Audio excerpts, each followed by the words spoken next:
విజయవాడ మొత్తం పంజా సెంటర్లో విజయవాడ మేల్కొని పంజా విసిరితే ఎలా ఉంటుందో ఈరోజు పంజా సెంటర్లో చూపించారు.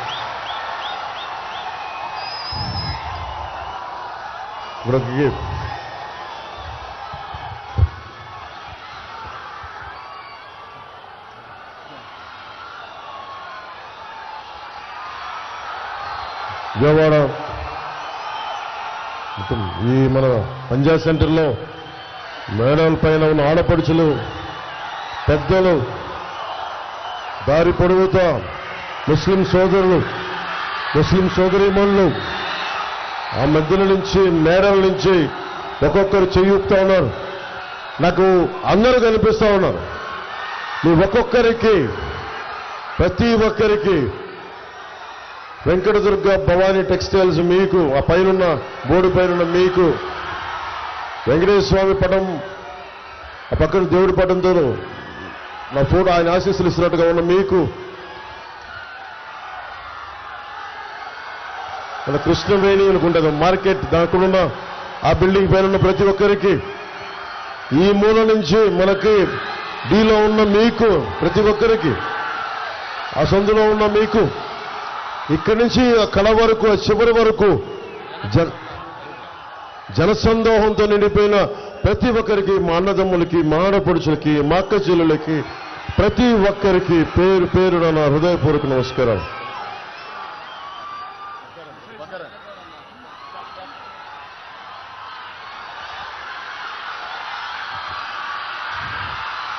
వెనక ఉండిపోయి నేను కనిపించట్లేదు, పెద్ద మనసుతో మీరు నన్ను క్షమించాలి. మీకు నా హృదయపూర్వక నమస్కారం. టార్చ్ లైట్లు పట్టుకుని మీకు, సెల్ టార్చ్లు పట్టుకున్న మీకు,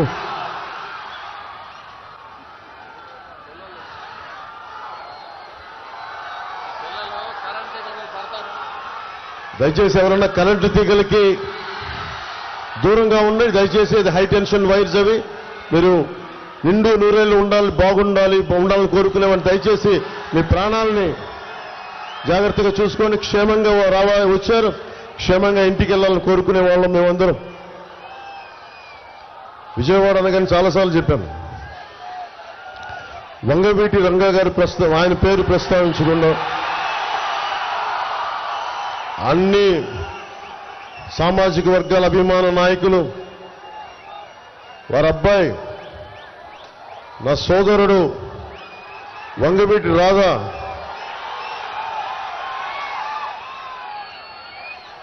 ఈ మధ్యన పాలిటిక్స్ మీద కన్నెర చేశాడు, ఈ మధ్యన అలిగాడు, ఈ మధ్యన పాలిటిక్స్ మీద, రాజకీయాల మీద అలిగిన వ్యక్తిని ఫస్ట్ టైం నేను ఈయన చూస్తా ఉన్నా. ఎన్నిసార్లు గడ్డం పట్టుకుని రానన్న రామ్మ అంటే ఎండే మాట. నా పార్టీలో కొద్ది కనీసం ఉండు, విజయవాడ ప్రజలకి అవసరం, నాన్నగారి వారసత్వాన్ని ముందుకు తీసుకెళ్లాలి, అది చాలా చాలా అవసరం. అండగా నిలబడ్డ వ్యక్తి. సరే, ఏ పరిస్థితులు అయితే ఫైనల్గా మొత్తం జూలు దులుపుకొని బయటకు వచ్చాడు. ఈ రోజున దాక్కుని ఉన్నాడు కింద, వ్యాన్లో వారాయి కింద. లాభం లేదు, నువ్వు బయటికి రావాల్సిందే, నువ్వు విజయవాడ ప్రజలకి నువ్వు నీ ముఖ వర్చస్సు చూపించాల్సిందే అంటే బయటికి పట్టుకుని లాక్కొచ్చాను. వారికి సోదరుడు వంగవీటి రాధా గారికి నా హృదయపూర్వక నమస్కారాలు. వ్యక్తులు చాలా అవసరం మనకి, బలమైన నాయకుల సమూహం అవసరం. విజయవాడ వెస్ట్కి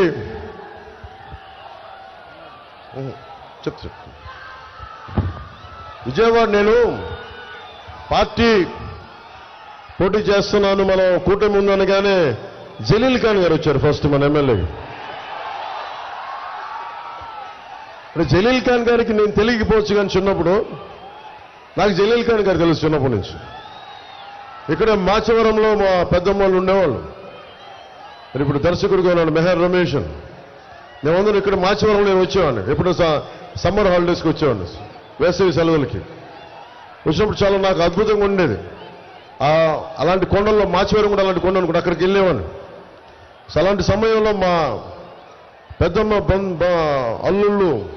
అల్లుడు ముఖ్యంగా మాకు జలీల్ ఖాన్ గారి దగ్గర పనిచేసేవారు. ఆయనకి వ్యాపారంలో కొంత భాగస్వామ్యం పనిచేసేవారు ఆయనతోటి. అలా నాకు జలీల్ ఖాన్ గురించి ఎప్పుడు వినేవాడిని. అలాంటి జలీల్ ఖాన్ గారు వచ్చి మీరు అవకాశం ఇస్తే నేను వెస్ట్ నుంచి పోటీ చేస్తానంటే నాకు నిజంగా తెలియదు. కూటమి అన్ని కూర్చొని పెద్దలందరూ కూర్చొని మాట్లాడాలి. అలాంటిది జలీల్ ఖాన్ గారికి మనసు ఇప్పి నేను జనసేనలోకి వస్తానంటే మనస్ఫూర్తిగా రోజున ఒకటే చెప్పాను, జనసేనగా మీరు టీడీపీలో ఉన్న జనసేనలో ఉన్న మనందరం అన్ని పార్టీలు ఐక్యతతో పనిచేస్తున్నాం.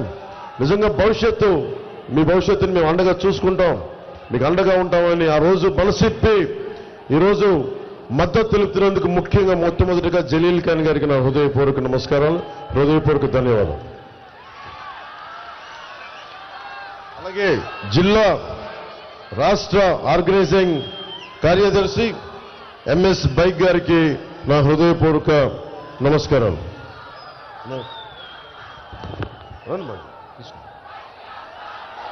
సో ఎంఎస్ బైక్ గారికి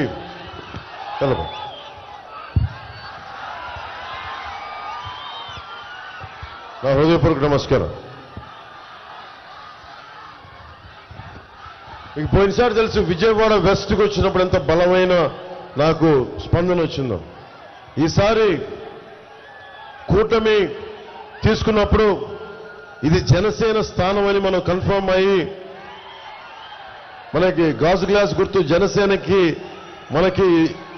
మన నియోజకవర్గం అయినప్పటికీ మన పోటీ మనకి పొత్తులో మనకి రావాల్సిన నియోజకవర్గం అయినప్పటికీ నన్ను భారతీయ జనతా అధినాయకత్వం ఒకటి అడిగింది, నేను ఎందుకు ఈ సీటు కూడా త్యాగం చేయాల్సి వచ్చింది, జన సైనికులకి వీర మహిళలకి జనసేన మద్దతుదారులకి నేను వివరణ ఇవ్వాలి.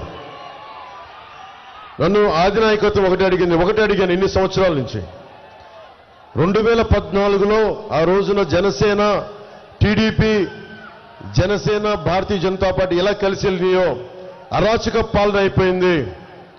అమ్మవారి ఉత్సవ విగ్రహాలను తీసుకెళ్లే రథాలు వెండి సింహాలు పోతే కాల్మనీలో కూర్చొని అరెస్ట్ అయిన వ్యక్తుల్ని దుర్గాదేవి గుడికి చైర్మన్ గా పెట్టారు. ఏదైనా మాట్లాడితే బెదిరిస్తారు, ఉన్న ఎమ్మెల్యే బెదిరిస్తాడు, ఈ కంటికి దెబ్బ తగిలితే ఈ కంటికి ప్లాస్టర్ వేసుకునే వ్యక్తులు మనకి వాళ్ళ నాటకాలకి ఒకటో రెండో, వాళ్ళ నాయకుడి దెబ్బ తగిలితే ఆ రాయి అంటే విచిత్రంగా ఇటు పడితే ఈయనకెళ్ళి అది ఇటు తిరిగి అటు తిరిగి 360 డిగ్రీ తిరిగి ఇటు తగిలిందంట. దానికి పాపం చాలా బాధపడుతున్నారు.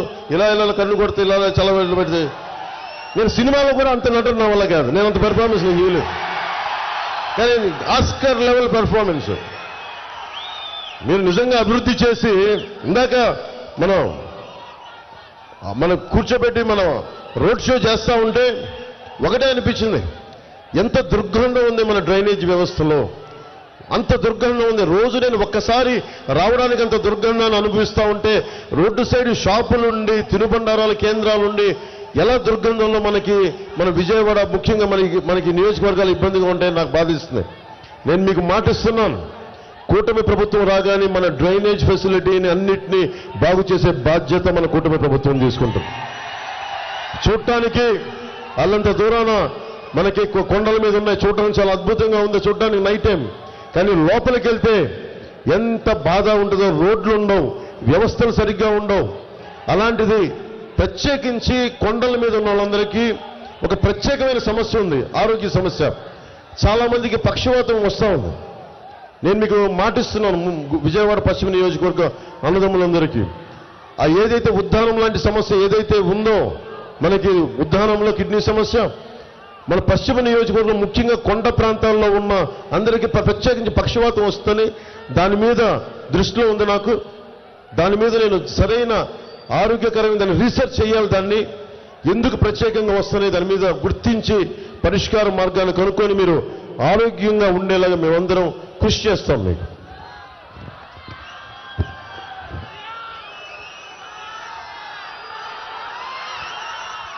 విజయవాడ ఈస్ట్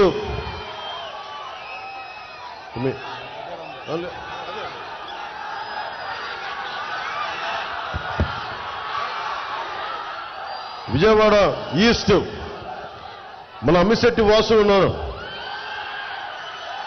అతను ఎలాంటి పుట్టినరోజు జరుపుకుంటే మొత్తం విజయవాడ అంతా కదిలి చేస్తుంది. నా ముందు చాలా మర్యాదగా ఉంటాడు, దూరంగా తిరుగుతుంటాడు. కానీ లోపల లోపల ఒక టన్ను శక్తి ఉన్నవాడు, టన్నుల శక్తి, అగ్నిగోళం పెరుగుతూ ఉంటుంది. అమ్మిశెట్టి వాసుకి నిలబడే నాయకుడు, భవిష్యత్తులో విజయవాడకి బలంగా ఉండే జనసేన నాయకుల్లో బలమైన వ్యక్తి. ఈస్ట్లో బాధ్యతలు అప్పగిస్తే గద్దె రామ్మోహన్ రావు గారు సిట్టింగ్ ఎమ్మెల్యే, వారి కోసం వాసు మనం ఆయనకి ఇవ్వాలి అంటే ఒక్క మాట మాట్లాడలా.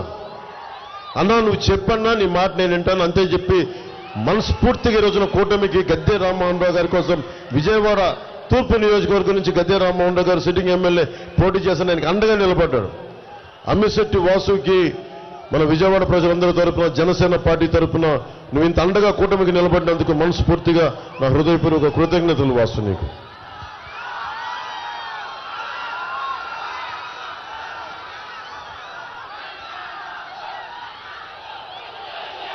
అలాగే దారి పొడవున విజయవాడ సెంట్రల్ పోయినసారి పోటీ చేశారు 2014లో మన బోండా ఉమా గారు, వారికి నా హృదయపూర్వక నమస్కారం.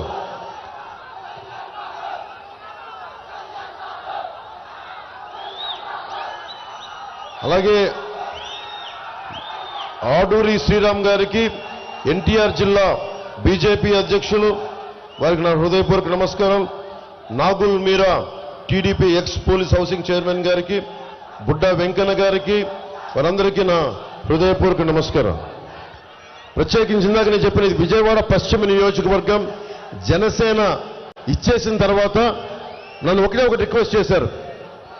నేను ఒకటే అడిగాను, ఆంధ్రప్రదేశ్ని అరాచక పాలన నుంచి బయటపడేయండి, గుండాల పాలన నుంచి బయటపడేయండి, ఈ కంటికి దెబ్బ తగిలితే ఈ కంటికి నటించే వాళ్ళ నుంచి పాలన నుంచి బయటపడేయండి, మాట్లాడితే బూతులు తిట్టే వాళ్ళ నుంచి ఈ రాష్ట్రాన్ని పరిరక్షించండి, మాట్లాడితే 30,000 మనకి ఆడబిడ్డలు మాయమైపోతే 30,000 మంది వారి గురించి మాట్లాడని ఈ ప్రజాప్రతినిధుల నుంచి కాపాడండి ఆంధ్ర రాష్ట్రాన్ని.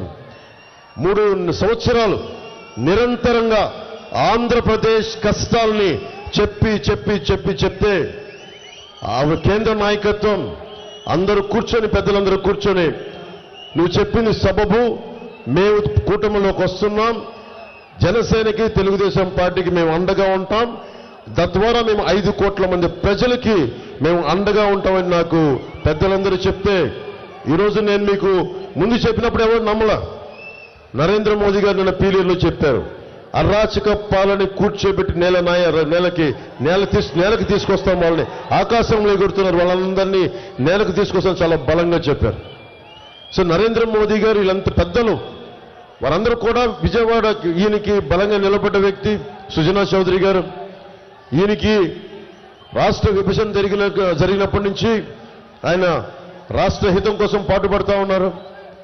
అవన్నీ కూర్చొని ఒకసారి అడిగారు, మాకు విజయవాడలో అభివృద్ధి కావాలి, ఎందుకు విజయవాడ పశ్చిమ ఇచ్చాం, ఎందుకు ఇచ్చామంటే ఒకటే అడిగారు, మీకు అమరావతి రాజధాని కావాలా వద్దా అన్నారు. కావాలి సార్ అంటే మన అమరావతి రాజధానికి భారతీయ జనతా పార్టీ ప్రాతినిధ్యం లేకపోతే అసెంబ్లీలో మాకు బలం కావాలి. ఆల్రెడీ ఒకవైపు గద్దె రామ్మోహన్ రావు గారు ఉన్నారు, ఇలా అందరూ నియోజకవర్గాలు ఉండిపోయినాయి. నేను ఒక్కనే ఏం చేశాను, బైబిల్ సూక్తుంటుంది, ఎదిగే కొద్దీ ఒదిగి ఉండాలని, అంటే నిన్ను తగ్గించుకుంటే హెచ్చింపబడినని అని నేను సైజుగా తగ్గించుకున్నాను. కానీ పార్టీ పరంగా మీ అందరి గుండెల్లో ఎన్ని టన్నులు ఎన్ని ఇంతలు పెరిగానో నాకు తెలుసు. అది బైబిల్ సూక్తి ఒకటి చిన్నప్పుడు మా టీచర్ చెప్పేది, మా సౌరీస్ టీచర్, తగ్గించుకునేవాడు హెచ్చింపబడిన బైబిల్ సూక్తి నాకు చాలా బలంగా ఉండిపోయింది. అలాగే మన సోదరుడు రాధా చెప్తున్నాడు, తమ్ముడు రాధా, ఎక్కడ తగ్గించారని అంటా ఉన్నారు. గుండెల్లో మొత్తం 175 నియోజకవర్గాల్లో మీరు బలంగా మన జన సైనికులు, వీర మహిళలు, జనసేన మద్దతుదారులు అండగా నిలబడ్డారని. నిజంగా పెరిగాం. రేపు పొద్దున ఒక్కరా ఇద్దరా 10 మంది అని కాదు, ఒక అణువుకి మనం విచ్ఛేదం చేస్తే అణు విస్ఫోటనమే వస్తాయి. అంటే మనం 10 మంది 25 మంది 21 మంది అని కాదు, ఒక్కళ్ళున్నా 21 మంది ఉన్నా ఎంత సాధించగలం, ఎంత పోరాడగలం అని. మన అలాంటి మాట్లాడి మాట్లాడి గొంతు పోయింది.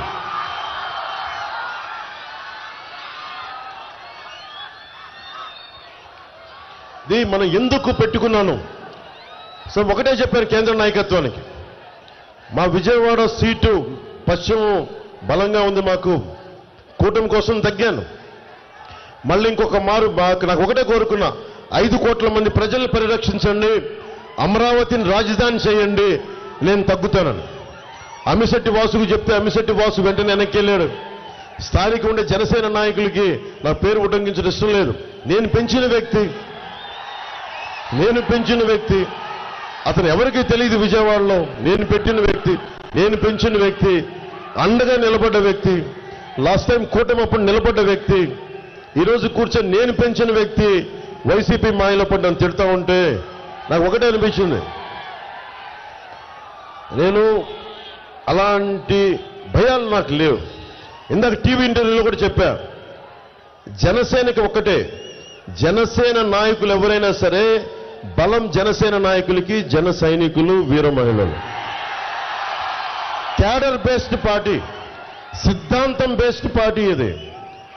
నాయకులు జనం నాయకులకు బలం అవుతారు, కానీ నాయకులు కూడా అది అర్థం చేసుకోవాలి.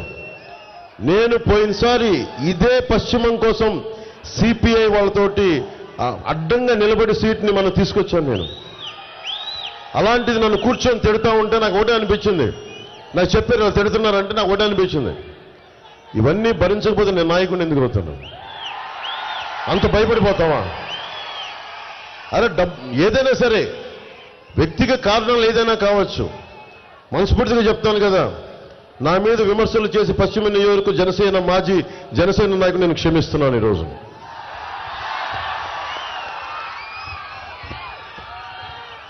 సుజనా చౌదరి గారు మనందరం ముందున్నారు. ఈ రోజున మనకి విజయవాడ పశ్చిమ నియోజకవర్గం మనకి అండగా నిలబడ్డారు. ఎప్పటి నుంచి కూడా చాలా బలమైన గొంతు, కేంద్రంలో చాలా బలమైన పటిష్టమైన మనకి సంబంధాలు ఉన్న వ్యక్తి, చాలా అండదండల్ని మనకి అమరావతికి తీసుకురాగల వ్యక్తి. ఆయనని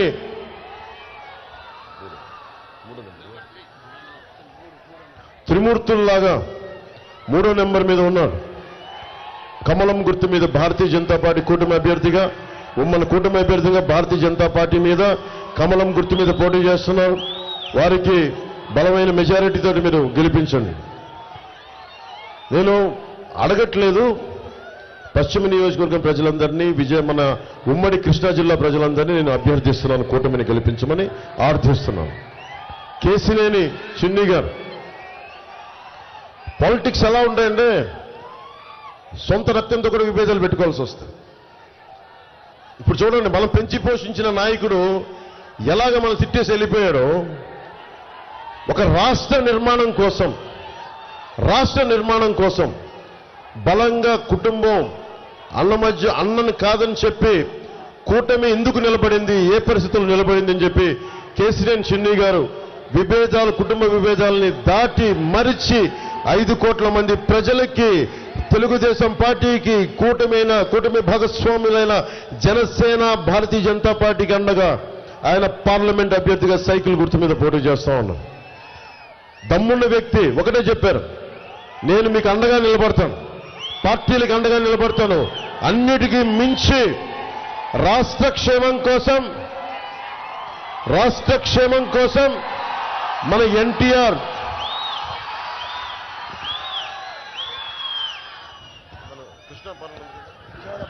విజయవాడ పార్లమెంటు బాగోగులు నేను చూసుకుంటాను, ఆ భవిష్యత్తును నాకు బలంగా చూసుకుంటానని ఆయన మాట్లాడితే సంపూర్ణంగా ఆయనకి కూటమి తెలుగుదేశం పార్టీ వారికి అండగా నిలబడింది. నేను కూటమి తరపు నుంచి భారతీయ జనతా పార్టీ, జనసేన పార్టీ తరపు నుంచి నేను ఆయనకు అండగా నిలబడి ఈ రోజున మీ ఓట్లు ఆర్థించడానికి వచ్చాను. మీరందరికీ గుడ్డిగా నేను ఓట్లు వేయమని నేను అడగట్లా. నేను చెప్పే మాట ప్రతిదీ వినండి, ఆలోచించండి. సరిగ్గా ఇంకెంత ఉంది, రేపు ఎల్లుండితో అయిపోయింది. ఎల్లుండి 5 గంటలకి 11 గంటలకి 12 గంటలకి 11 గంటలకి అయిపోద్ది. కానీ మీరు ఆలోచించాల్సింది ఓటు మటుకు చాలా చాలా బాధ్యతతో వేయాలి. మీ భవిష్యత్తు ఇది. మేము కింద పడతాం, మీద పడతాం, దెబ్బలు తింటాం, నాకేంటి సరదా చెప్పండి. పాలిటిక్స్లో నాకేంటి సరదా చెప్పండి. బలమైన వృత్తి ఉంది, నాకు గుండెల్లో పెట్టుకుని హారతులు తీసేంత ప్రేమాభిమానం ఉంది, ఎక్కడికి వెళ్ళినా పూల వర్షంతో కురిపించే ప్రేమాభిమానం ఉంది, ఏ మూలకెళ్ళినా అది రోడ్డు మీద వస్తే ప్రేమాభిమానం, పూలతోటి హర్షం వ్యతిరేక మనకి కురిపించే ప్రేమాభిమానం ఆడపడుచులు ఉన్నారు. దేనికి చేశానంటే మన కళ్ళ ముందు తప్పులు జరుగుతూ ఉంటే ప్రజాస్వామ్యం మనకు తెలియదు, మనకి ప్రజాస్వామ్యం విలువ మనకు తెలియదు. ప్రజాస్వామ్యం కోసం ఈ దేశం స్వాతంత్ర్యం కోసం ఎంతమంది చనిపోయారో, లక్షలాది మంది చనిపోయారు. మనందరికీ పాఠాలు చెప్పారు, స్కూల్స్లో పాఠాలు చెప్తారు. నేను ఆ పాఠాలను మర్చిపోలా, గుండెలో పెట్టుకున్నా. సినిమా గొప్ప కెరీర్ ఇచ్చినా, కోట్లాది రూపాయలు డబ్బులు ఇచ్చినా నాకు సంతృప్తి రాలా. మన కష్టాల కోసం నిలబడితే నాకు వచ్చినంత బలం, నాకు వచ్చినంత సంతృప్తి, ఖుషి లాంటి 10 హిట్లు వచ్చినా కానీ నాకు ఆనందం కలదు. అక్కడెక్కడో ఉన్న ఆ మేడం, మనకి ఆ కొండల పైన ఉన్న మనకి ఇంకా పట్టాలు రాని వారి కోసం, పట్టాల కోసం పనిచేస్తే నాకు ఆనందంగా ఉంటుంది. ఇవన్నీ ఎందుకు చెప్తున్నానంటే మన కష్టాల కోసం వచ్చాను. అమరావతి రైతులు, ఇదే ముఖ్యమంత్రి అమరావతి రైతుల కోసం ఏం చేశాడు? 35,000 ఎకరాలంటే నేను చెప్పాను, ఇంకా చిన్న రాజధాని కట్టుకుందాం, ఇంక్రిమెంటల్గా పెంచుకుందామన్నా, కానీ ఇతను వచ్చి ముందుకొచ్చి ప్రతిపక్ష నాయకుడిగా ఉండి 55,000 ఎకరాలు కావాలి, ప్రధానమంత్రి గారు 55,000 ఎకరాలు కావాలండి, 33 కాదండి, 35 కాదండి అని చెప్పి చాలా కథలు చెప్పాడు. ఇలా ఏం చేశాడు? వచ్చిన తర్వాత నమ్మించి ఏం చేశాడు? 3 రాజధానులు అని చెప్పాడు. అంటే మీరు ఆలోచించండి, నాయకులు ఇచ్చే మాట. అంబేద్కర్ గారు చెప్పేది ఒకటి, నువ్వు ఎన్ని గొప్ప చట్టాలు ఇచ్చాయి, ఎన్ని గొప్ప సంస్కరణలు పట్టుకురా, చేసేవాడి బుద్ధి సరిగ్గా లేకపోతే, వక్రం బుద్ధి ఉంటే ఎన్ని గొప్ప చట్టాలైనా పనిచేయం. ఇది అంబేద్కర్ గారు చెప్పింది. అంబేద్కర్ గారి విగ్రహం పెట్టాం, కానీ అంబేద్కర్ గారి ఆశయాలను ఆచరించాం. 27 దళితులకు సంబంధించిన విద్యార్థికి సంబంధించిన పథకాలను తీసేశాం. బీసీలకు సంబంధించి 13 పథకాలు తీసేశాం. ఎంతసేపు కూర్చోబెట్టి మైనారిటీ సోదరులు అంటూ కథలు చెప్తాం. నేను ఈ రోజున మైనారిటీ సమాజానికి కూడా చెప్తా ఉన్నాను, ముస్లిం మైనారిటీ సమాజానికి కూడా. బేగ్ గారు ఉన్నారు, జలీల్ ఖాన్ గారు ఉన్నారు, వారి సమక్షంలో చెప్తున్నాను, ఈ దేశం ఒక్క మతంది కాదు, ఇది అందరిది. అన్ని మతాల వారిది, అన్ని కులాల వారిది, ప్రతి ప్రాంతం వారిది. మనందరికీ హక్కు ఉంది.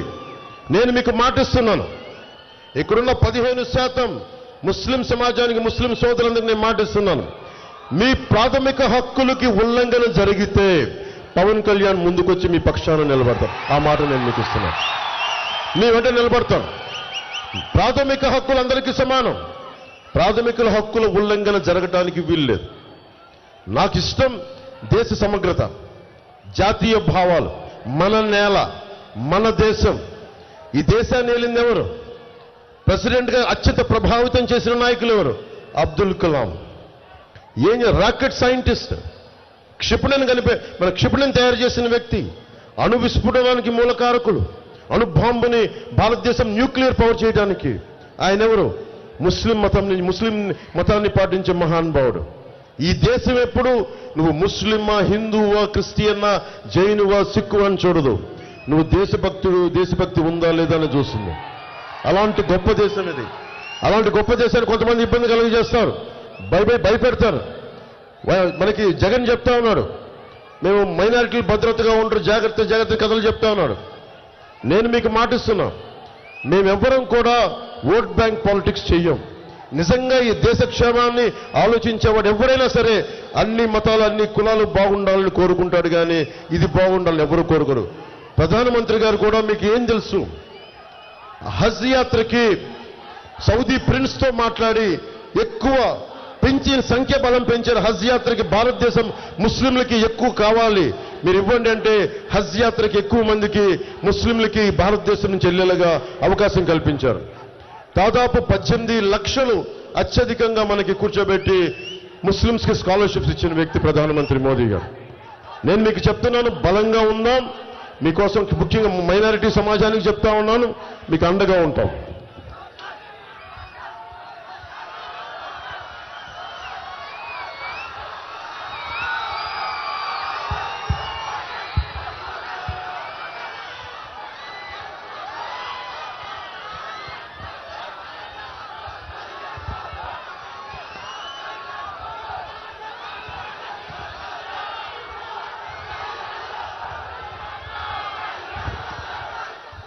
మనం ముస్లిం సమాజానికి, ముస్లిం సోదరులకి, ముస్లిం సోదరీమణులకి కూటమి మేనిఫెస్టో చాలా బలంగా చేసింది.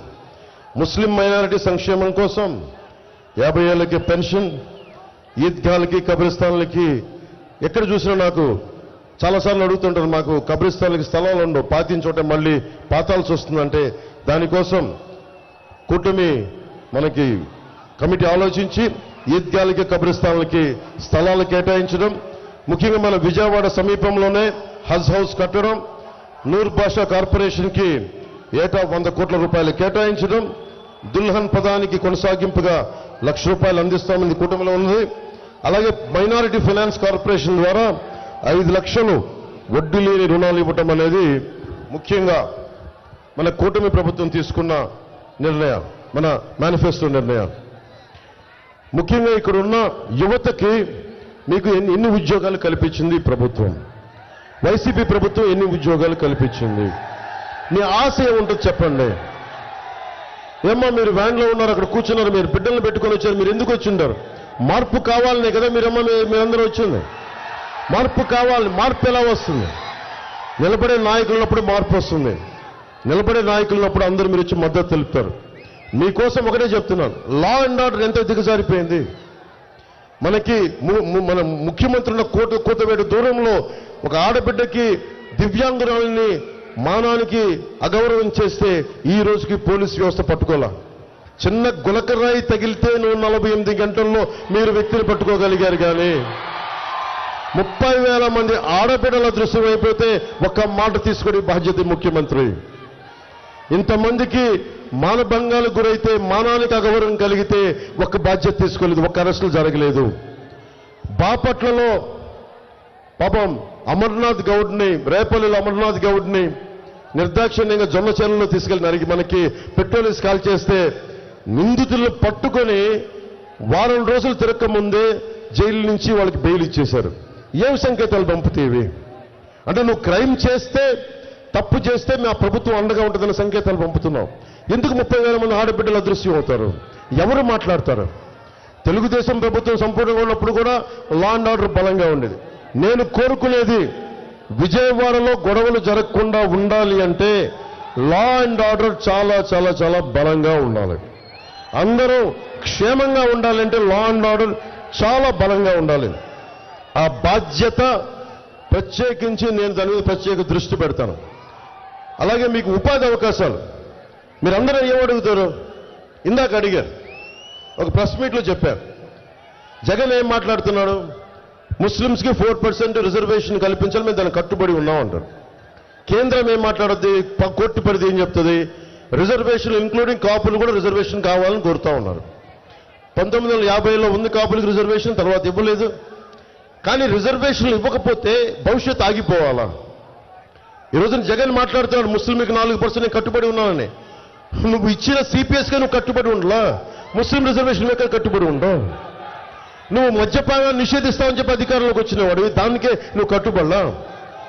ఇసుక దోపిడీని అడ్డుకుంటానని చెప్పి నువ్వు కూర్చొని నువ్వు ఇసుకని సెంట్రలైజ్ చేసావు, ఒక్క కంపెనీకి ఇచ్చేసుకుని నీ కంపెనీలకి.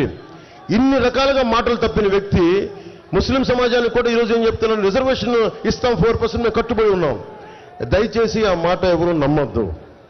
ఎందుకంటే ఇవన్నీ వెళ్తే కాపు రిజర్వేషన్, అందరూ అన్ని కులాలు రిజర్వేషన్లు కోరుకుంటున్నాయి, ఏదో కొద్ది కులాలు తప్ప. మరి అది ఫైనల్గా కోర్టులో తేలుద్ది.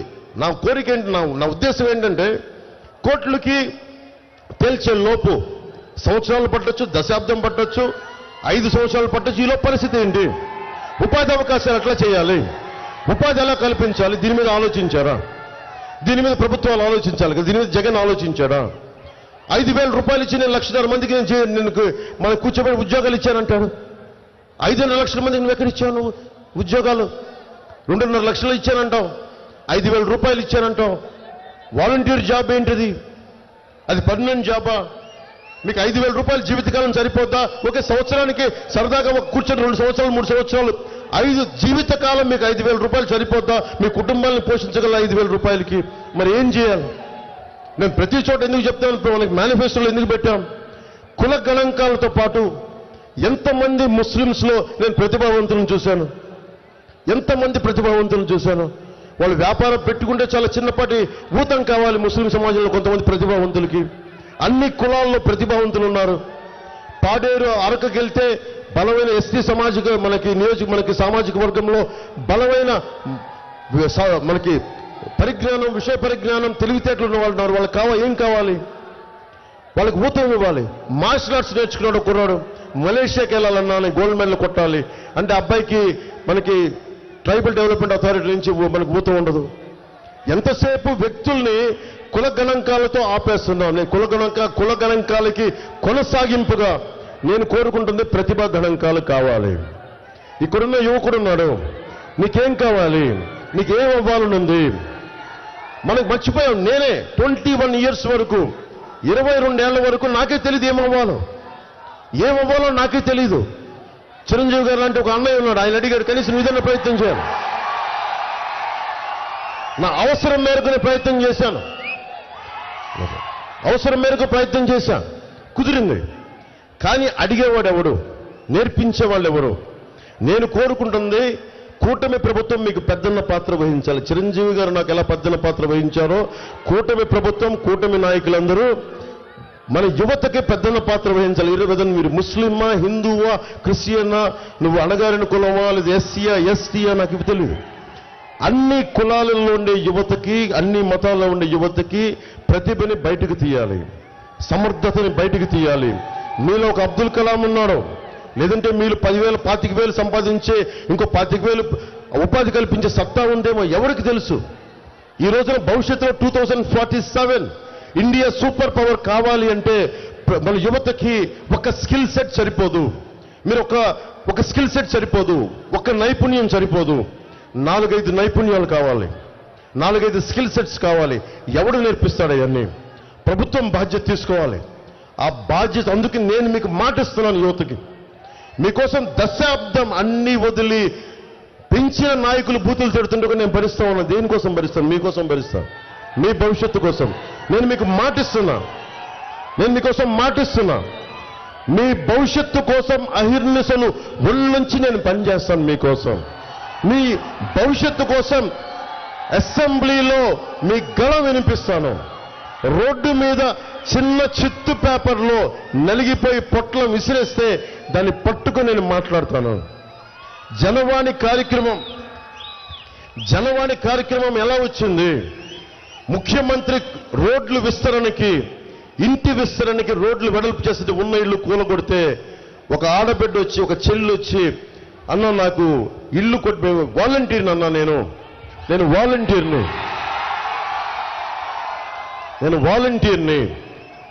నేను వైసీపీ వాలంటీర్ని, మాకే దిక్కు లేదని ఇల్లు కొట్టేశారు, ప్రత్యామ్నాయం చూపించలేదంటే అమ్మాయి నాకు కంప్లైంట్ చేసిన 3వ రోజు 4వ రోజు బెదిరింపులు స్టార్ట్ చేశారు. ఎందుకు వెళ్ళావు నేను అంటే వాళ్ళ అన్నయ్యకి బెదిరింపులు ఇచ్చారు, చంపేస్తామని చెప్పారు. ఏం జరిగింది అంటే ఒక 10 రోజుల తర్వాత మళ్ళీ ఒక నెల రోజుల తర్వాత ఆ అమ్మాయి వచ్చి మళ్ళీ చాలా మంది ఇట్లా ఇంత జనం ఉంటే పార్టీ ఆఫీస్ దగ్గర అన్న ఇట్లా మాట్లాడితే తీసుకున్నాను. నాకు గుర్తుంది, అమ్మాయి చెప్పమ్మా నీ పేరేంటని. ఎందుకని పేపర్ తీసుకుంటే, అన్న ఒకసారి నీతో మాట్లాడాలి 5 నిమిషాలు అంటే 5 నిమిషాలు వెళ్తే దీనివల్ల నీకేం ఆనందం వస్తాయి? దీనివల్ల అంటే నా కోరిక ఏంటంటే, నా విన్నపం ఇది ప్రధానమంత్రి గారి మీదకి విసిరేశారు. ఉత్సాహం ఉండాలి కానీ ఇబ్బంది పెట్టేలా ఉండకూడదు. నా రిక్వెస్ట్ ప్లీజ్. నా భయం వేసింది. నన్ను ప్రధానమంత్రి గారి మీద అందరూ ఎర్రతువ్వాళ్ళు చదువుకునే ఉత్సాహం తీసిరేస్తుంటే, అరే ప్రపంచంలో అత్యంత పవర్ఫుల్ నాయకుడు, మనం తక్కువ చేయకుండా మనం ఆయన్ని గౌరవించాలి. మనం జెండాలు పట్టుకొని, నేను నిమిషాన్ని అర్థం చేసుకుంటా. నాకు తెలుసు సలసలసల కాగే రక్తం ఏం చేస్తా, అన్న ఇటు చూడని చెప్పడం. మీరేం చేయాలి? తువ్వాళ్ళు ఇలా ఊపండి.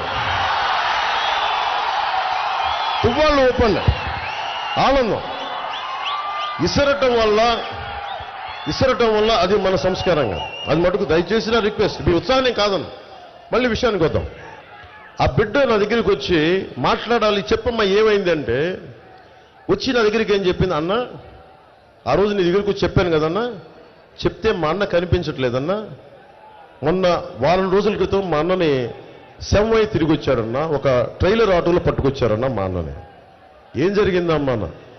ఆ రోజు నీకు వచ్చి కంప్లైంట్ చేయగానే చాలా బెదిరింపు కాల్సి వచ్చినాయి అన్న, మా అన్నని బెదిరించారన్న. సాయంత్రం సండేకి వెళ్ళి ఆదివారం అన్న రోజున ఆదివారం ఇంటికి వెళ్ళి చేపలు కొనుక్కొస్తానని మార్కెట్కి వెళ్ళాడన్నా, ఇంటికి రాలేదన్న. మధ్యాహ్నం రాలేదన్నా, సాయంత్రం రాలేదు. నెక్స్ట్ డే 24 గంటల తర్వాత నేను ఒంగోలుకి వెళ్ళిపోయానని ఫోన్ చేశాడంట. ఎందుకు వెళ్ళిపోయావు అన్నయ్య? వాళ్ళ అన్నయ్య అమ్మాయి అడిగితే నేను చెప్తానని అన్నాడు. 72 గంటల తర్వాత అబ్బాయి శవమై ట్రైలర్లో పట్టుకొచ్చి వదిలేసి వెళ్ళిపోయారు. అమ్మాయి భయపడిపోయింది. తల్లి, ఆ బిడ్డ, వాళ్ళ అన్నయ్య అన్నం చంపేశారు. పోలీసులు దాని మీద రెస్పాన్స్ ఇవ్వలేదు. నేను మాట్లాడితేనేమో తెలుసు కదా ఈ ప్రభుత్వం ఎలా ఉంటుందో, దాని మీద ఖాతరు చేయలేదు. నేను చెప్తున్నాను మీకు, ఆ కేసు తిరిగి రీఓపెన్ చేయిస్తాను. ఆ బిడ్డ ఏడుపు నేను మర్చిపోలేను, ఆ చెల్లెలు ఏడుపు నేను మర్చిపోలేను. రీఓపెన్ చేయిస్తాను ఆ కేసు. అలాగే ఎందుకు చెప్తున్నాను ఈ మాట అంటే, జనవాణి కార్యక్రమం అలా ప్రారంభమైంది. నేను వినటానికి రెడీగా ఉన్నాను. మన పశ్చిమ నియోజకవర్గం ఉంది, ఇక్కడ మనకి సమస్య ఉంది. మన నాయకుల్ని పంపిస్తాను, వెళ్ళిపోయిన నాయకులను వదిలేద్దాం, కొత్త నాయకులను తయారు చేస్తాం, మీలో నుంచి పుట్టిస్తాం నాయకుల్ని. మనం ఉన్న నాయకుల్ని ముందుకు పైకి తీసుకొస్తాం. మీ సమస్యకి ఆయన ఎమ్మెల్యేగా ప్రమాణ స్వీకారం చేయబోతారు కొద్ది రోజుల్లోనే, మనకి జూన్లో. నేను తీసుకెళ్తాను, ఆయన ఎలాగ చేస్తారు ఆయనకి చెప్పక్కర్లా. కానీ ప్రత్యేకమైన అభ్యర్థులు ఏదైనా ఉంటే జనసేన దృష్టికి తీసుకురండి. మీరు హిందువులా, ముస్లింలా, క్రిస్టియన్నా, ఏ కులం, బీసీ, ఎస్టీ, కాపు, మీరు ఏ కులమైనా కానివ్వండి, మీకు అన్యాయం జరిగింది, నాకు ఇది కావాలి, ఈ సమస్య ఉంది అని మా దృష్టికి తీసుకురండి. భారతీయ జనతా పార్టీ నాయకుల దృష్టికి తీసుకెళ్ళండి, తెలుగుదేశం నాయకుల దృష్టికి తీసుకెళ్ళండి. మేము వచ్చి మీకు నిర్విరామంగా, నిస్వార్థంగా పనిచేయడానికి సిద్ధపడి ఈ రోజున వారాహి మీద, మనకి వారాహి తల్లి ఆశీస్సులతో మీ ఎదుటిగా నిలబడి మేము మాట్లాడుతున్నాం, మీకు మాటిస్తున్నాం. అలాగే యువతకి ఫీజు రీయింబర్స్మెంట్ చేయాల 2,300 కోట్ల రూపాయలు. డబ్బు ఎలా వేస్ట్ అవుద్ది చెప్పండి? డబ్బు ఎలా వేస్ట్ అవుద్ది? 2000 గొంతు పోతుంది, అరవగంట గొంతు పోతుంది, మీరు వచ్చి అడుగుతుంది.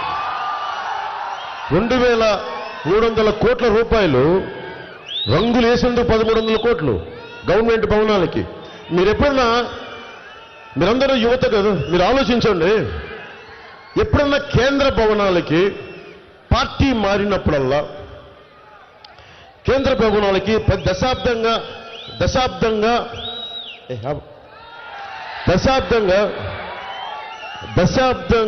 భారతీయ జనతా పార్టీ దేశాన్ని నడుపుతోంది. ఎప్పుడన్నా సరే ప్రభుత్వ భవనాలకి భారతీయ జనతా పార్టీ రంగులేయడం మీరు చూశారు?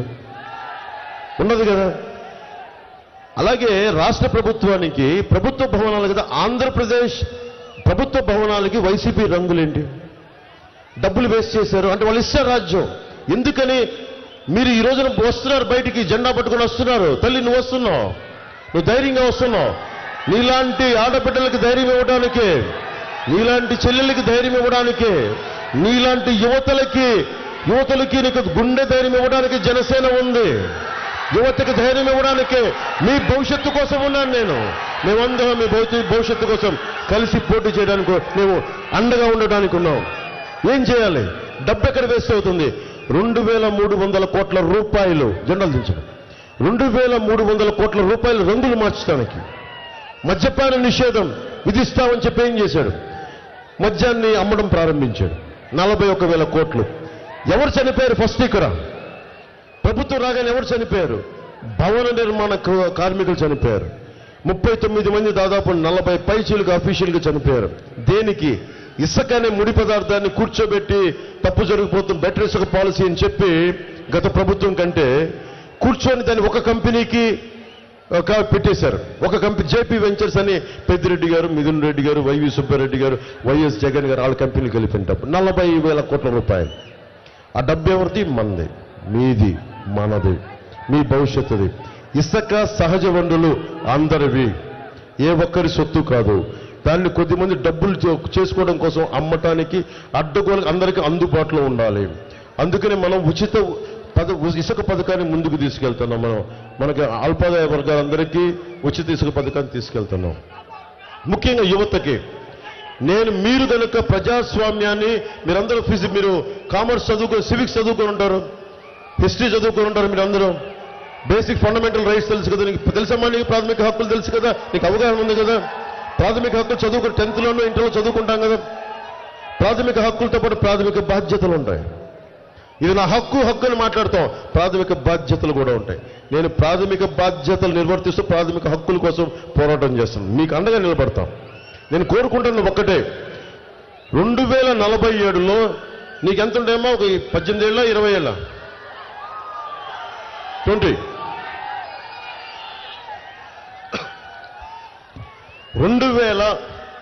2019కి నీ వయసు ఎంత? 15 ఏళ్ళు అంతే కదా. 15 ఏళ్ళ నుంచి నువ్వు ఎంత వచ్చావు? 20 ఏళ్ళకి వచ్చేసావు. నువ్వు 47కు నువ్వు ఆలోచించు, నీ వయసు ఎంత అవుతుంది అంటే ఆల్మోస్ట్ ఒక 30 ఎంత, నువ్వు 40లోకి వచ్చేస్తావు. ఊహించుకో, 5 సంవత్సరాల కాలం గిరం తిరిగిపోతాయి. నా భయం ఏంటంటే మీరు చాలా బాధ్యతగా కాలం మీ భవిష్యత్తు కోసం ఆలోచించి ఓటేసుకోకపోతే, నా ఓటు పెద్ద విలువే ఉంది, నా ఓటు ఎవరికైనా వేసేస్తాను, అలా వేయకండి. నా మాటలు కూడా గుడ్డిగా నమ్మద్దు, మీరు ఆలోచించండి నా మాటలు. దశాబ్దం నుంచి పవన్ కళ్యాణ్ అనే వ్యక్తి ఏమి సంపాదించుకున్నాడని రోడ్డు మీద నిలబడి అడ్డమైన సన్నాసుల చేత మాట అనిపించుకుంటున్నాను నేను మీకోసం. ఎందుకంటే మీకు ధైర్యం ఇవ్వడానికి వచ్చాను. మనం భయపడిపోతే ఎట్లా? మనం సమాజంలో రౌడీలకు భయపడిపోతే ఎట్లా?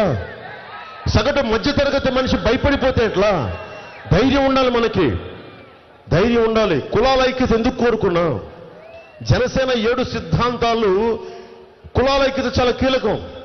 నేను ఇందాక టీవీ ఇంటర్వ్యూలు చెప్తా ఉన్నా, వ్యాపారం చేసేటప్పుడు అన్ని కులాలు నాకు కావాలి, సినిమా యాక్ట్ చేస్తా, నేను నా కులం అనుకుంటే నేను సంపాదించగలను, హిట్ అవుతుంది సినిమా. వ్యాపారం చేసేటప్పుడు నాకు అందరూ కావాలి, పని చేసుకునేటప్పుడు నా కులం అంటే కుదరదు. ఆ సంస్కృతి మారాలి. అన్ని కులాలకి సమాన ప్రాతినిధ్యం చాలా చాలా అవసరం. దాంతో అన్ని కులాల ఐక్యతని ప్రతి ఒక్కరు గుర్తించాలి. నేను గుర్తించాను. కులాలకు అతీతంగా ఈ రోజున నేను కూటమిని ముందుకు తీసుకెళ్తున్నాను. అది ఎందుకని, నాకు అందరూ సమానం చాటి చెప్పడానికి, అన్ని మతాలు సమానం అని చాటి చెప్పడానికి. అందుకని దృష్టిలో పెట్టుకొని, మీ భవిష్యత్తుని దృష్టిలో పెట్టుకొని మీరు ఓటు వేయండి. మే 13న పొద్దున్నే ఎండ ఎక్కువ రాకముందే 6 గంటలకే స్టార్ట్ అవుతుందని మనం అడిగాం. 6 గంటల నుంచి 11 లోపు మ్యాక్సిమం 70% ఓట్లు వేసేయండి. 70% వేసేయాలి. మీ భవిష్యత్తు మీ చేతిలో ఉంది. నేను నిలబడ్డా. ఓడిపోతే నాకు బాధ ఉండదు అనుకుంటున్నారా?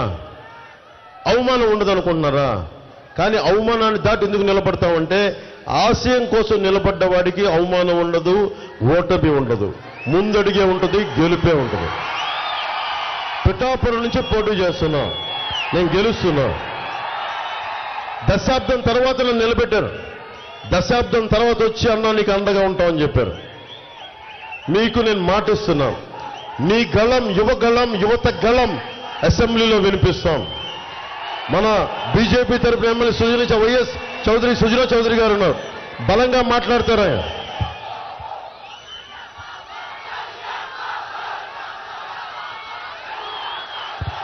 మీకోసం నేను నిలబడి ఉన్నా, బలంగా ఉండండి. వైసీపీ ఈరోజు జగన్ బాధపడతా ఉన్నాడు. అందరూ కలిసి నేను గొంతు వణుకుతోంది జగన్కి. అందరూ కలిసి ప్రతిపక్షాలని కుట్రబడి నన్ను ఓడించాలని చూస్తున్నాయి. నువ్వేం చేసావమ్మా? కాదయ్యా, నాకు బేసిక్ మౌలికమైన ప్రశ్న జగన్ అడగాలనుకుంటా. ప్రతిపక్షాలు ఉంది నేను గెలిపించడానికి, నిన్ను ఓడించి విజయం సాధించడానికి ప్రతిపక్షాలు ఉన్నాయి. అధికారులని అన్యాయంగా అధికారులని ఇష్టానికి బదిలీ చేస్తారు. నువ్వు చేసే తప్పుడు పనులకు మరి అధికారులను బదిలీ చేయగా ఏం చేస్తారు? కూర్చోబెట్టి భుజాల మీద ఊరెక్కిస్తారా? మరి నువ్వేం చేశావు? స్థానిక పంచాయతీ ఎన్నికల్లో, స్థానిక సంస్థల ఎన్నికల్లో నువ్వేం చేశావు? ఎన్ని అరాచకాలు చేశావు? నువ్వు కొట్టావే. నామినేషన్ వేయడానికి ఒక్కరికి అవకాశం ఇవ్వలేదే. ఈరోజు కూర్చొని నువ్వు మాట్లాడతావా? నువ్వు నేర్పిన విద్య నీరజాక్ష అర్థం చేసుకో. నేను ఒకటే గుర్తుపెట్టుకోండి, నాకు వైఎస్ జగన్ శత్రువు కాదు. సగటు మనిషికి వైసీపీ, విజయవాడలో ఉండే వైసీపీ గుండాలకు కూడా చెప్తున్నాను, ఒక్కొక్క వైసీపీ గుండాకి చెప్తున్నాం, మీరు రెచ్చిపోయారు 5 సంవత్సరాలు. నోటికి తాళాలు లేవు మీకు. ముఖ్యమంత్రి సతీమణి లేదు, ఇంట్లో ఉన్న ఆడపడుచలు లేదు, రోడ్డు మీదకి వచ్చిన ఆడపడుచలు లేదు. మీ బూతులు, మీ ఆడబిడ్డల్ని మీరు వేధించిన విధానం, మీరు you have to pay price for it. మిమ్మల్ని స్ట్రీమ్ లైన్ చేస్తాం ఖచ్చితంగా. రాజకీయ నాయకుల మాటలకి అందరికీ కూడా నాతో సహా అందరూ చాలా బాధ్యతగా ఉంటాం. నేను బాధ్యతగా ఉంటాం. వైసీపీ నాయకులు పరిధి దాటి మాట్లాడారు, వాళ్ళకి పరిధి అంటే ఏంటో తెలియజేస్తాం. వైసీపీ విజయవాడలో ఉండే వైసీపీ గుండాలకి మీరు రోడ్ల మీదకొచ్చి మీరు భయపడదాం అనుకుంటే గుర్తుపెట్టుకోండి, ఇక్కడ ఉన్నది పవన్ కళ్యాణ్, తాట తీసేస్తాడు, గుర్తుపెట్టుకోండి. నేను తెగించి వచ్చా, గుర్తుపెట్టుకోండి. రాజకీయాల్లోకి నీలాగా అక్కడ గనుల్ని దోచేద్దాం, ఇసుక చేసుకుందాం, మద్యం అమ్మదం లేదు. మీరు అడ్డగోలుగా ఉంటే, గతంలో మీరు చాలా మంది నాయకులు వచ్చినారు ఇక్కడికి, వైసీపీ గుండాలను మటుకు మీరు రోజులు మీరు జాగ్రత్తగా ఒళ్ళు దగ్గర పెట్టుకుని బతకండి. మీరు ఓడిపోతున్నారు. ఓడిన తర్వాత నోళ్లు అవ్వాక్కులు చెవ్వాకులు పేర్లు అంటే మీ నోళ్లని ఎలా కట్టాలో నాకు బాగా తెలుసు, మా కూటమి నాయకులకి బాగా తెలుసు, నారా చంద్రబాబు నాయుడు గారికి బాగా తెలుసు. ఏమి మర్చిపోలా. మీ అందరికీ భవిష్యత్తులో బాగుంటుంది. మీరు చేసిన దానికి సరైన విధి విధానాలతో మీకు తెలియజేస్తాం. అలాగే ఇది ఆఖరి 2 రోజులు. మీ అందరూ మీరు ఒక్కళ్ళు ఓటు వేయడం కాదు, 10 మందిని తీసుకెళ్ళండి. ప్రతి అంశం మీద మాట్లాడండి, ప్రతి అంశం మీద అవగాహన తెలుసుకోండి. ఒకటే చెప్పి ముగిస్తాను. మీరు యువత, ఈ దేశపు కలల ఖనిజాలు మీరు యువత, ఈ దేశపు సంపద మీరు, ఈ దేశపు శక్తి మీరు, ఈ దేశపు ప్రవహించే కరెంటు యువతీ యువకులు. మీ భవిష్యత్తే. విద్య, వైద్యం, ఉపాధి, తాగునీరు, సాగునీరు, మౌలిక అవసరాలు, లా అండ్ ఆర్డర్, ఇవన్నిటిని మేము బలంగా తీసుకెళ్తాం, మీకు అండగా నిలబడతాం. ఒకటే ముగిస్తాం. రాహువు పట్టిన పట్టొక సెకండు అఖండమైన లోక బాంధవుడతలు లేకుండా పోతాడా? మూర్ఖుడు గడియారంలో ముళ్ళు కదలలేకుంటే ధరాగమనం అంతటితో తలకిందైపోతుందా? కుటిలాత్మల కూటమికి ఒక త్రుటికాలము జయమొస్తే విశ్వ సృష్టి పరిణామం విచ్ఛిన్నమవుతుందా? ధనుజు లోకమేకంగా దారికడ్డంగా నిలుచుంటే నరజాతి ప్రస్థానం పరిసమాప్తమవుతుందా? వైసీపీ గుండాలకి జగన్ ఇలాంటి మూర్ఖుల సమూహం, ధూర్తుల సమూహం కూర్చొని 5 కోట్ల మంది ఆంధ్రప్రదేశ్ ప్రజల్ని మేము ఆపుతామంటే రాహువులాగా మీరు ఎంతసేపు ఆపగలరు? 1 సెకండ్ లేట్ అవుద్దేమో. తిరిగి వెలుగు రావడం ఖాయం, అగ్నిలో మిమ్మల్ని దహించేయడం ఖాయం. యువతరానికి మిమ్మల్ని దహించి యువతరానికి బంగారు భవిష్యత్తు వేయడం ఖాయం అని తెలియజేసుకుంటూ, ఇక్కడికి వచ్చిన అన్నదమ్ములందరికీ, ప్రతి ఒక్కరికి, ఆడపడుచులకి, మేడలపైన, మిద్దెలపైన ఉన్న పెద్దలకి, అన్నదమ్ములకి, విజయవాడలో నగరంలో ఉన్న పెద్దలందరికీ పేరు పేరున అందరికీ హృదయపూర్వక ధన్యవాదాలు తెలియజేసుకుంటూ, సోదరుడు, తమ్ముడు, అన్న వంగవీటి రంగా గారి అబ్బాయి వంగవీటి రాధా దాక్కుంటున్నాడు, బయటికి రమ్మన్నా. నువ్వు నాన్నగారు ఏ స్ఫూర్తితో అయితే బలం ఇచ్చారో అంత బలమైన నాయకత్వం నీ గుండెల్లో ఉంది, అది బయటికి తీసుకురా. వైసీపీ నుంచి వచ్చిన ప్రతి ఒక్కరూ, మన రాధాబాబాయ్ కాదు, ప్రతి ఒక్కరూ కూడా ఆత్మ బాలశౌరి గారు కానీ, మన యార్లగడ్డ వెంకట్రావు గారు కానీ, ఎవరైనా సరే వైసీపీ దగ్గర ఆత్మగౌరవం చంపుకోలేక మొట్టమొదటిగా బయటకు వచ్చిన వ్యక్తి వంగవీటి రాధాబాబు. ఆత్మగౌరవాన్ని మనం పెంపొందింపజేస్తాం కూటమి. ఆయన చట్టసభల్లో ఆయన గొంతు వినిపిస్తే ఆయనకి మేమందరం అండగా ఉంటాం. ఆయన తెలియజేసుకుంటూ కేసీనేని చిన్ని గారు 3 మనకి 1వ నెంబర్ మీద పార్లమెంట్ అభ్యర్థిగా పోటీ చేస్తున్నారు. సైకిల్ గుర్తు మీద భారీ మెజారిటీతో వారిని గెలిపించండి. వైఎస్ సుజనా చౌదరి గారు వైఎస్ చౌదరి ఆయన 3వ నెంబర్ మీద కమలం గుర్తు మీద పోటీ చేస్తున్నారు. గద్దె రామ్మోహన్ రావు గారు 3వ నెంబర్ మీద విజయవాడ తూర్పు నుంచి పోటీ చేస్తున్నారు. సో మన ఎక్కడైతే కూటమి అభ్యర్థులు ఉన్నారో, తెలుగుదేశం అభ్యర్థులు ఉంటే, భారతీయ జనతా పార్టీ అభ్యర్థులు ఉన్నా 175 నియోజకవర్గాలు నేను తిరగలేకపోయాను. మనస్ఫూర్తిగా నన్ను మన్నించండి, క్షమించండి. కానీ సమయం తక్కువైపోవటం వల్ల అందరినీ, అన్ని నియోజకవర్గాల ప్రజల్ని, కూటమిలో ఉన్న అన్ని నియోజకవర్గాల ప్రజలందరికీ కూడా తెలుగుదేశం ఎక్కడ పోటీ చేస్తుందో జనసేన మద్దతుదారులు, జన సైనికులు, జనసేన వీర మహిళలు అందరూ మద్దతు తెలిపి అలాగే అఖండ విజయం, అఖండ మెజారిటీ వాళ్ళని కోరుకుంటూ, జనసేన ఎక్కడ పోటీ చేస్తుందో అక్కడ తెలుగుదేశం నాయకులు, తెలుగుదేశం కార్యకర్తలు, భారతీయ జనతా పార్టీ నాయకులు, మద్దతుదారులు, మహిళలు అందరూ అండగా ఉన్నారు. ఇదే కొనసాగించమని మనస్ఫూర్తిగా కోరుకుంటూ, ప్రతి ఒక్కరికి పేరు పేరున, వేదిక పేరున్న నాయకులందరికీ పేరు పేరున ధన్యవాదాలు తెలియజేసుకుంటూ, మేడల పైన, మిద్దెల పైన, రోడ్ల మీద అఖండ స్వాగతం పలికిన ఆడపడుచులకి, పెద్దలకి అందరికీ ధన్యవాదాలు తెలియజేసుకుంటూ సెలవు తీసుకున్నాను. జై బీజేపీ, జై టీడీపీ, జై జనసేన, జై హింద్.